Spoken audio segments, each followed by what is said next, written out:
कुछ बेसिक बातें। Artificial reef समुद्र या तटीय क्षेत्र में मानव निर्मित संरचनाएं होती है जिन्हें मछलियों, कोरल और अन्य समुद्री जीवों के आवास के रूप में स्थापित किया जाता है। पहली पहल का समय और स्थान। सबसे पहले रिकॉर्डेड आर्टिफिशियल रीफ 1855 में जर्मनी के ब्रेमेन में बनाया गया था, जब गोदी के निर्माण के दौरान निकाली गई पत्थर रेत को समुद्र में डुबाया गया था। मछली की घटती संख्या, तटीय क्षरण और पारंपरिक मछली पकड़ने की तकनीकों के नकारात्मक प्रभाव ने वैज्ञानिक और पर्यावरण बिंदु को आवश्यक समाधान खोजने पर मजबूर किया है। चलिए इसके कुछ मुख्य ऐतिहासिक बात करते हैं। 1855 ब्रेमेन पहला दर्ज आर्टिफिशियल रीफ बनाने के पीछे मुख्य कारण था बंदरगाह का विस्तार और अवशिष्ट सामग्री का सही प्रबंधन। 1930 और 1950 के दशक में अमेरिका और जापान में युद्ध के दौरान डूब चुकी जहाजों को रीफ के रूप में इस्तेमाल किया गया है। इसने दिखाया कि बड़े आकार की संरचनाएं समुद्र जीवन के लिए शेल्टर बन सकती है। 1970 के बाद पर्यावरण संरक्षण की जागरूकता से वैज्ञानिक तरीके अपनाए गए हैं, जैसे मानव निर्मित कंक्रीट मॉडल जैसे पुराने टायर और ऑटोमोबाइल के भाग। अब बात करते हैं थोड़े से इसके डिजाइन और निर्माण। गैर विषैले कंक्रीट, कोरल फ्रेंडली स्टोन,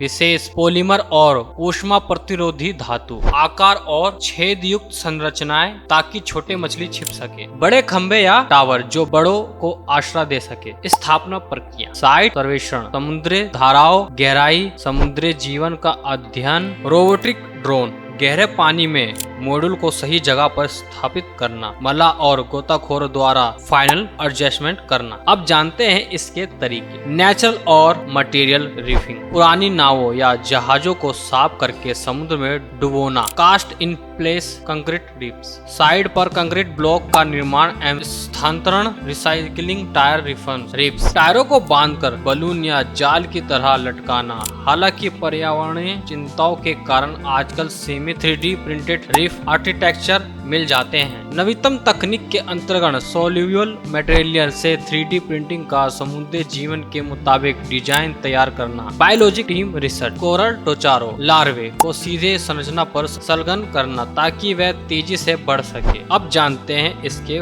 फायदे। समुद्री जैव विविधता में वृद्धि लाना। मछलियाँ, क्रस्टेशियन, कोरल कॉलोनियाँ इत्यादि सुरक्षित आवास प्राप्त करते हैं। मछली पकड़ने की बेहतर संभावनाएं। एक नियंत्रित पर्यावरण में मछली पॉपुलेशन स्थित होती है, परिणाम स्वरूप स्थानीय मछुआरों को फायदा मिलता है। तटीय संरक्षण, रेतीले तटरेखा पर जल की लहरों का प्रभाव कम होता है, तटों पर कटाव रुकता है। पर्यटन और गोताखोर, आकर्षक रीफ स्थल गोताखोर और पर्यटकों को खींचते हैं, जिससे स्थानीय अर्थव्यवस्था को लाभ मिलता है। शोध और शिक्षा, समुद्री पारिस्थितिकी संबंधी शोध के लिए लाइव लैब का काम करते हैं। अब जानते हैं इसके यूज। मछली पालन, एक्वाकल्चर, नियंत्रण रीफ से मछली पालन की नई तकनीक विकसित, तटीय सुरक्षा, हर्बल प्रोटेक्शन और उफनती लहरों से तट बचाव, पर्यावरण पुनरुद्धार, क्षतिग्रस्त रीफ को पुनर्जीवित करना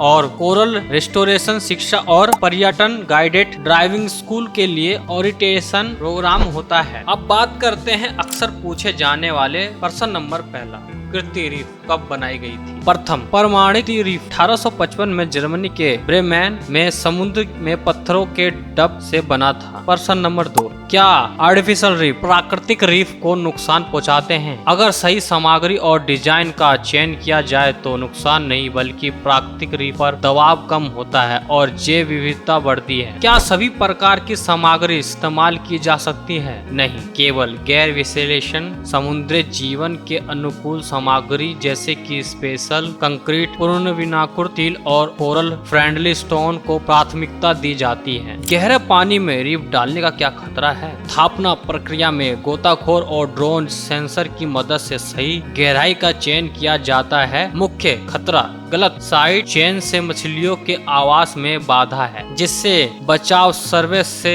टाला जा सकता है। क्या अर्थ डे 2025 पर कोई विशेषण पहले की गई है? अर्थ डे 2025 पर ग्लोबली रीफ रेस्टोरेशन अभियान शुरू हुआ है, जिसमें कई देशों ने मिलकर 100 आर्टिफिशियल रीफ साइट स्थापित करने का लक्ष्य रखा है।